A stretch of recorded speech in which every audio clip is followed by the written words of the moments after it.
Get out! You are ruining Thanksgiving. Just go! Those words didn't just hurt my ears, they shattered my heart into a million irreparable pieces. My son Mark stood there, his face red with rage, pointing a shaking finger at the front door. The silence that followed was deafening.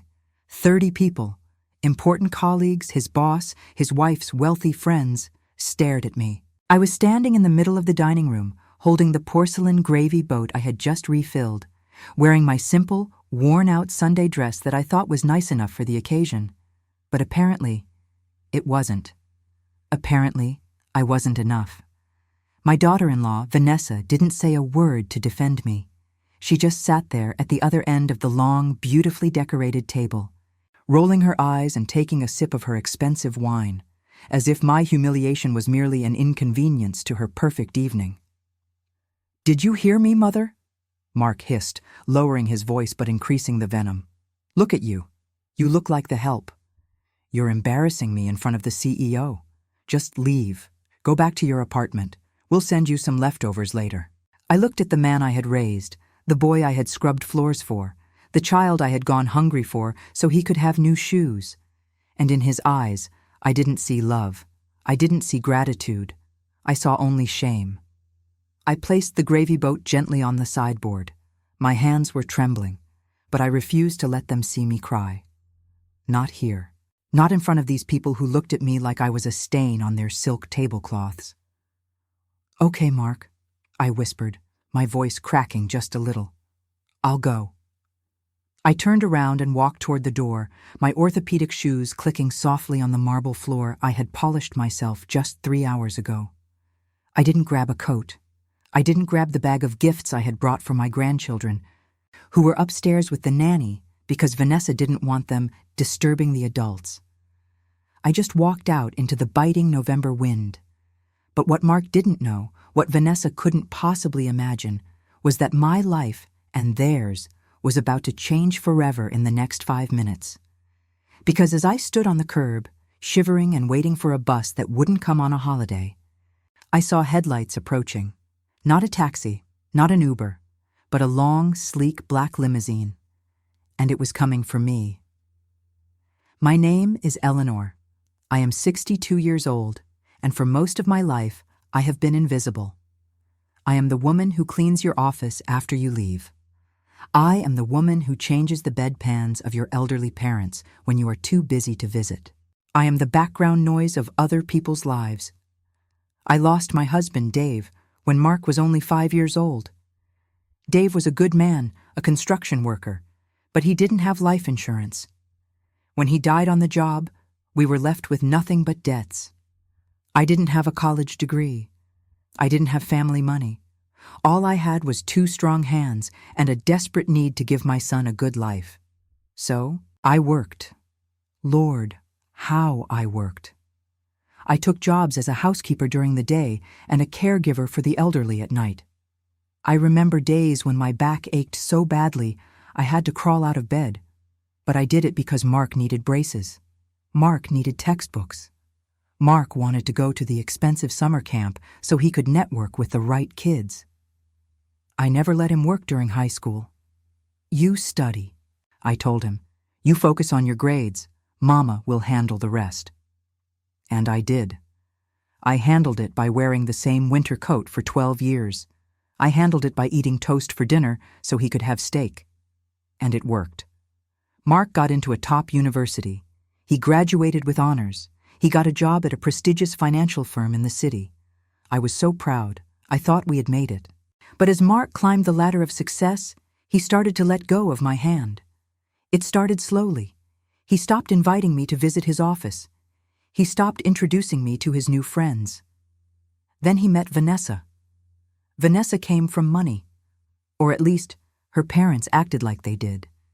She was beautiful, polished, and sharp as broken glass. The first time Mark brought her to my small 2-bedroom apartment, she didn't sit down. She hovered near the door, clutching her designer bag like she was afraid my furniture might be contagious. "It's quaint," she said, wrinkling her nose at the smell of the pot roast I had spent all day cooking. They got married 6 months later. I wasn't allowed to help plan the wedding. You don't understand the aesthetic we're going for, Mom, Mark told me. It's a black tie event. Just try to find a dress that blends in. I blended in. I sat in the back row. I smiled for the photos, even though the photographer seemed to position me behind tall relatives whenever possible. Over the years, the dynamic solidified. I was useful to them, but I wasn't part of the family. I was the free babysitter. I was the free caterer for their parties.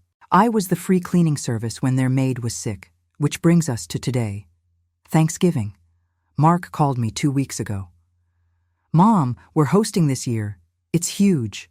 My boss, Mr. Sterling, is coming. The promotion depends on this night. We need everything to be perfect. Of course, honey, I said. What can I bring? Bring? Mom, we need you to cook. Vanessa doesn't know how to roast a turkey properly, and the caterers are all booked. Can you come over early? Like 5 a.m.? I'll be there, I promised. And I was. I took the first bus of the morning. I arrived at their massive suburban house before the sun came up. For 12 hours, I was a machine. I peeled 10 pounds of potatoes. I roasted a 20-pound turkey to golden perfection. I made my secret stuffing, 3 different pies, and polished the silverware until I could see my tired face in the reflection. Vanessa didn't lift a finger. She spent the day at the spa getting a facial so she would glow for the guests. When she came home at 4 p.m., she walked into the kitchen, tasted the cranberry sauce with a dirty spoon, and frowned. It's a bit tart, Eleanor. Add more sugar. And please, clean up this mess. The guests will be here in an hour, and I don't want the house smelling like sweat. I swallowed the insult. I did it for Mark. I did it for my grandchildren, who I hadn't even seen yet because they were being kept upstairs. Then, the guests arrived, men in suits that cost more than my annual rent, women dripping in diamonds. I stayed in the kitchen, plating the food, making sure everything was hot and ready. Mark came in, adjusting his tie. He looked nervous. Mom, listen. When you bring the food out, just set it down and go back to the kitchen, okay? Don't linger. Don't try to make conversation with Mr. Sterling. He's a very serious man, and I don't want you to, say something simple. Something simple? I asked, wiping my hands on my apron. You know what I mean. You're not exactly sophisticated, Mom. Just be invisible. Please. This means everything to me. I nodded. Okay, Mark. Invisible. I served the first course, soup. I moved like a ghost, placing bowls silently. No one looked at me. No one thanked me. I was just a pair of hands. Then came the main course, the turkey. It was magnificent. I carried the heavy platter into the dining room. The guests gasped in appreciation.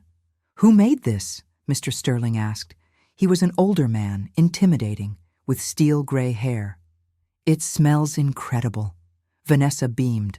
Oh, we have a wonderful family recipe. It's a labor of love. She didn't mention me. She took the credit without blinking. I was refilling the wine glasses when it happened. One of the guests, a young woman who had had a bit too much Chardonnay, bumped my arm as she gestured wildly with her hands. A splash of red wine landed on the pristine white tablecloth. The room went silent. Oh my God, Vanessa shrieked. That's Egyptian cotton. Eleanor, look what you did. She bumped me, I stammered, reaching for a napkin to dab the stain. Don't touch it. Mark snapped, jumping up from his chair. His face was twisted. The stress of the evening, the desire to impress his boss, it all boiled over and landed on me. You're so clumsy.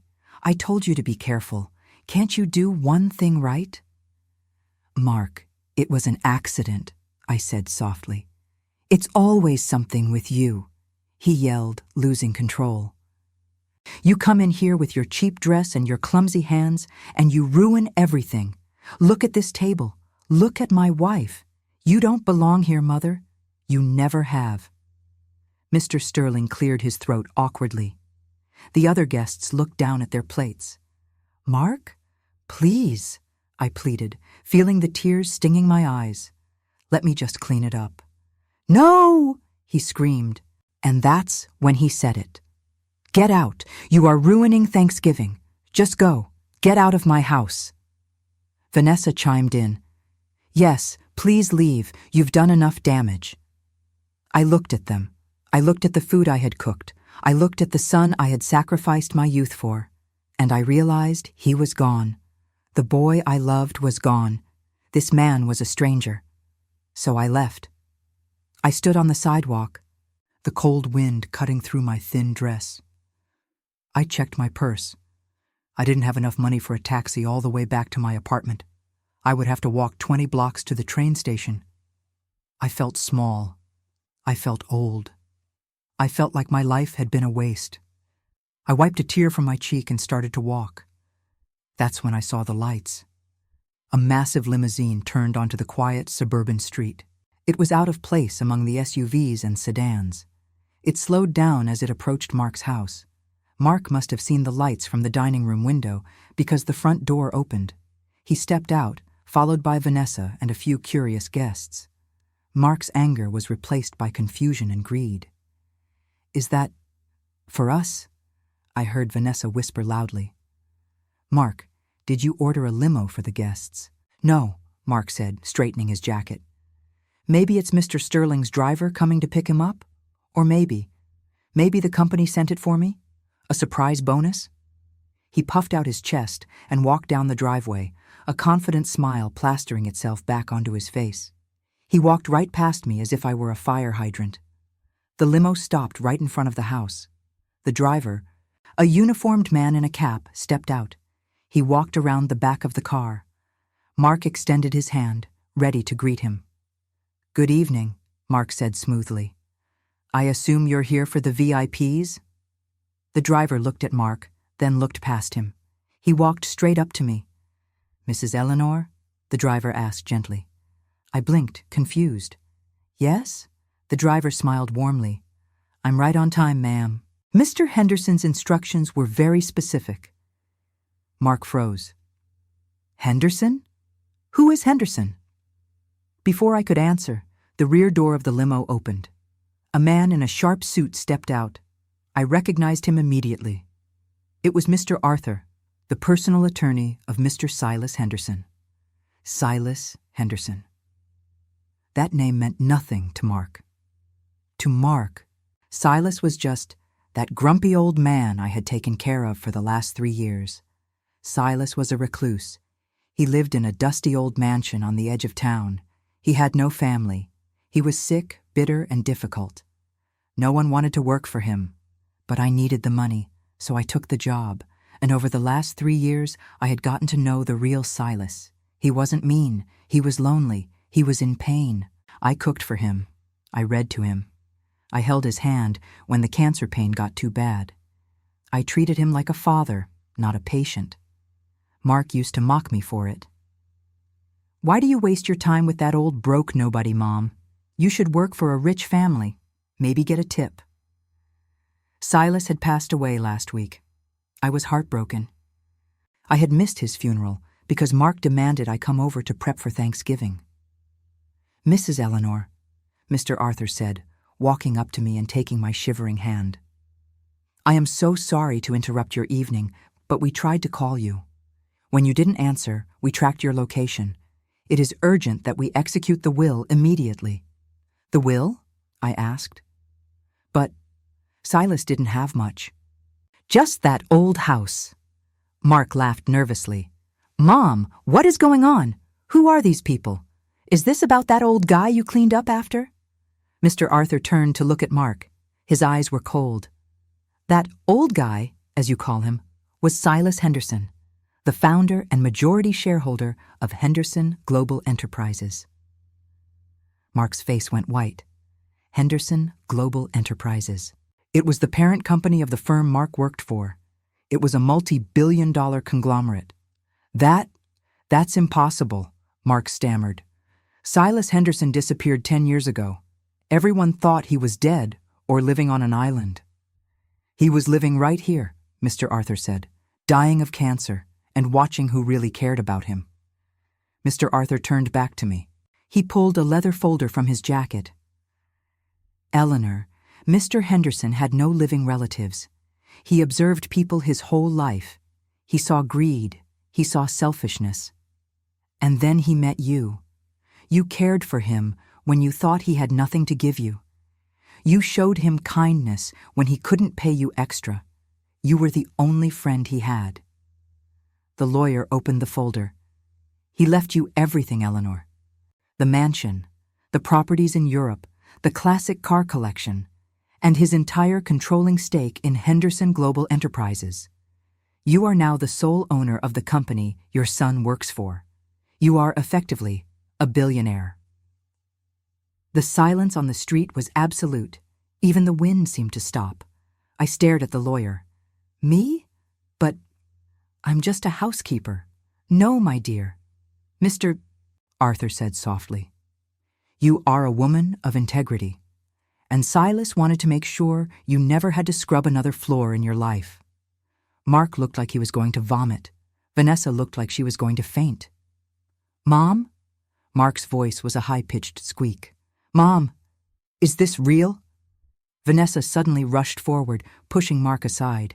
She grabbed my arm, the same arm she wouldn't touch 10 minutes ago. Eleanor, oh my goodness, this is amazing. We're rich. I mean, you're rich. Oh, Mom, you must be freezing out here. Come back inside. We haven't even cut the pie yet. Mark was just joking earlier. You know his sense of humor. Come in, come in. You can sit at the head of the table. I looked at Vanessa's desperate, grasping hands. I looked at Mark, who was sweating profusely, looking terrified. Mom, Mark pleaded. Please, Mr. Sterling is inside. If he finds out you own the company. Think of what this could do for my career. We can be a power team. Come inside. Let's celebrate. We're family. Family.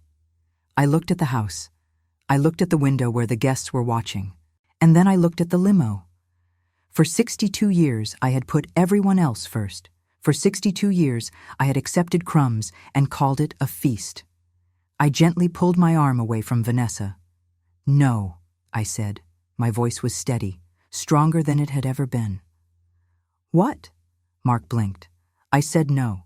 You told me I was ruining Thanksgiving. You told me I looked like the help. You told me to get out. Mom, I was stressed. I didn't mean it. You meant every word, Mark. You've meant it for years. You are ashamed of me. You treat me like a servant. And you know what? You're right about one thing. I don't belong here. I turned to the lawyer.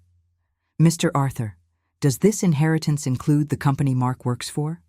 It does, ma'am. You have full executive control. Good, I said. Then I think my first act of business on Monday morning will be to evaluate the personnel. I hear there are some employees who lack character. Mark's knees actually buckled. He grabbed the mailbox to hold himself up.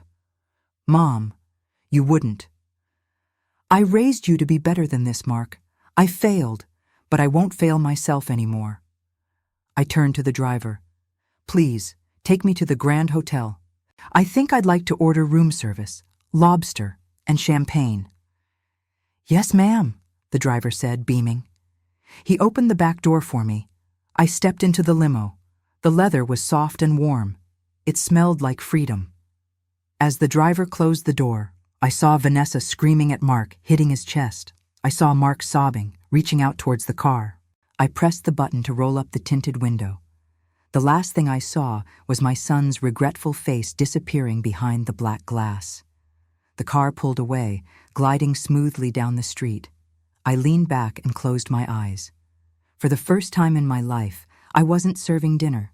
I was the guest of honor, and I had a lot of living to catch up on.